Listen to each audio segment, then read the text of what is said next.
Hello to all. Last வீடியோவில் இந்த மாதிரி புதர் மண்டி கிடக்கிற இடத்த தான் க்ளீன் பண்ணி யூசேஜ்க்கு கொண்டு வரணும் அப்படின்னு சொல்லியிருந்தேன்.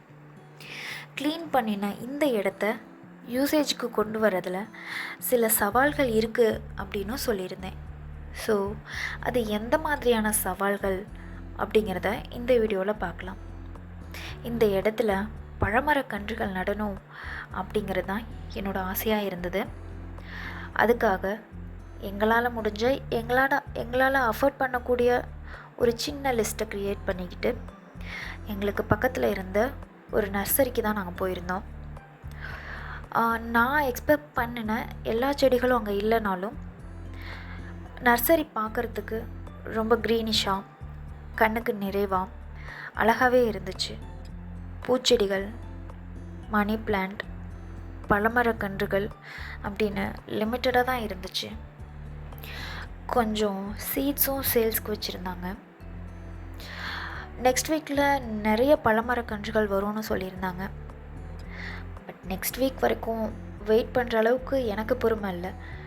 ஸோ என் லிஸ்ட்டில் இருக்கக்கூடிய அண்ட் இல்லாத ஒரு சில செடிகளையும் நாங்கள் செலக்ட் பண்ணி எடுத்துகிட்டு வந்தோம். செடிகள் ரொம்ப கம்மியாக இருந்ததுனால செலக்ட் பண்ணி எடுக்கிறதுல எது நல்ல செடின்னு செலக்ட் பண்ணி எடுக்கிறதுல கொஞ்சம் கஷ்டப்பட்டோம். தண்டெல்லாம் மொத்தமாக இருக்கா அப்படின்னு பார்த்து எடுக்கிறதுல கொஞ்சம் கஷ்டப்பட்டோம். மற்றபடி ஓகே, பழமரக்கன்றுகள் தான் கம்மியாக இருந்ததே தவிர வீட்டுக்கு அழகுக்கு, ஆஃபீஸில் அழகுக்கெல்லாம் வைக்கக்கூடிய செடிகள்லாம் நல்லா ஃப்ரெஷ்ஷாக நிறையவே இருந்துச்சு. இது தேன் பழம் நாங்கள் கூட ஒன்று எடுத்திருந்தோம். அண்ட் இது செம்பருத்தி, டிஃப்ரெண்ட் கலர்ஸில். ரோஸ் செடிகள்லாம் நிறையவே இருந்துச்சு. இன்னும் கொஞ்சம் பூக்கள் அதிகமாக இருந்துருந்துச்சுன்னா இன்னும் கொஞ்சம் கலர்ஃபுல்லாக அழகாக இருந்திருக்கும்னு நினைக்கிறேன். பட் எனக்கு ரோஸ் செடிகள் வாங்குறதுல பெருசாக இன்ட்ரெஸ்ட் இல்லை. ஸோ நான் ஒன்று கூட வாங்கலை. இது பாருங்களேன், கொஞ்சம் டிஃப்ரெண்ட்டாக இருக்குது. நாங்கள் வாங்கின எல்லா செடிகளையும் 2 வீலரில் தான் கொண்டுட்டு வந்தோம். ஆடி மாதம் இல்லையா, ஸோ காற்று ரொம்ப அதிகமாக இருந்ததால் பாருங்கள் கருகின மாதிரி போயிடுச்சு. ஐ திங்க் இது ரொம்ப சென்சிட்டிவ்னு நினைக்கிறேன். ஸ்டார் ஃப்ரூட் செடி இது ப்ளம்ஸுன்னு சொன்னாங்க. இனிப்பு புளிப்பு கலந்த மாதிரி இருக்கும். நாங்கள் இது வளருமா வளராதான்னு எனக்கு தெரியல. ஓகே, நம்ம தரையில் வைக்க போகிறோம். தரையில் வைக்கும்போது மேபி வளர்கிறதுக்கு வாய்ப்பு இருக்குது, நல்லாயிருக்கும் அப்படின்னு நம்பி தான் வாங்கிட்டு வந்திருக்கேன். இது என்னோடய லிஸ்ட்லேயே இல்லைனாலும் வாங்கியிருக்கேன். ஓகே, எவ்வளவோ தேவையில்லாத செலவுகள் பண்ணுறோம். இதில் செலவு பண்ணுறதுல எந்த தப்பும் இல்லை.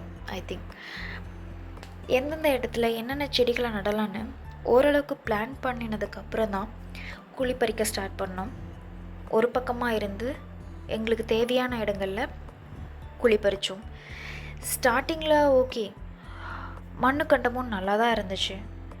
குழி பறிக்கிறது அவ்வளோ கஷ்டமாலாம் இல்லை, ஈஸியாகவே இருந்துச்சு. ஆனால் அதுக்கப்புறமா தான் எந்த மாதிரியான எங்களோட முதல் சவாலை நாங்கள் எதிர்கொள்ள போகிறோம் அப்படிங்கிறதையே தெரிஞ்சுக்கிட்டோம். அது வரைக்கும் ரொம்ப ஜாலியாக எங்கள் வீட்டு பெட் கூட விளையாண்டுட்டு இருந்தோம். அன்னைக்கான அட்மாஸ்பியரை ரொம்பவே என்ஜாய் பண்ணிகிட்டு இருந்தோம். கொஞ்சம் கூட வெயிலே இல்லை, ரொம்ப மெலிசான தூறல் தான் இருந்துச்சு. வேலையே செஞ்சாலும் களைப்புங்கிறது கொஞ்சம் கூட தட்டவே இல்லை. நான் கூப்பிட்றேன், கூப்பிட்ட உடனே வந்துடுவாங்க.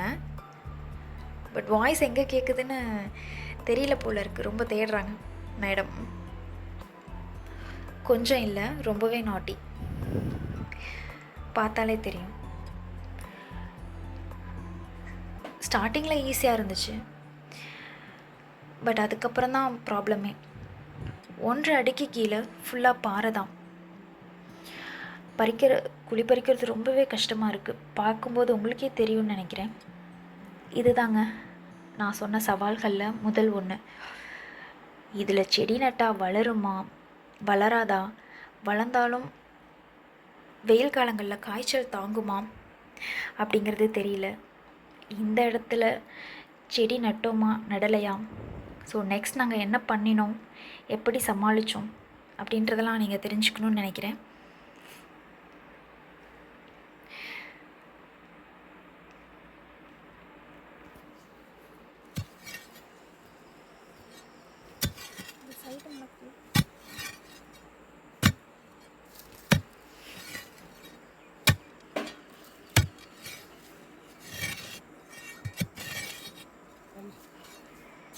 ஸோ எங்களோட இந்த சவால்களை நாங்கள் எப்படி சமாளித்தோம் அப்படிங்கிறத பற்றி நெக்ஸ்ட் வீடியோவில் சொல்கிறேன். சப்ஸ்கிரைப் பண்ண மறந்துடாதீங்க. இந்த வீடியோ உங்களுக்கு பிடிச்சிருந்தா லைக் பண்ணி உங்கள் ஃப்ரெண்ட்ஸுக்கும் ஷேர் பண்ணுங்கள். நன்றி.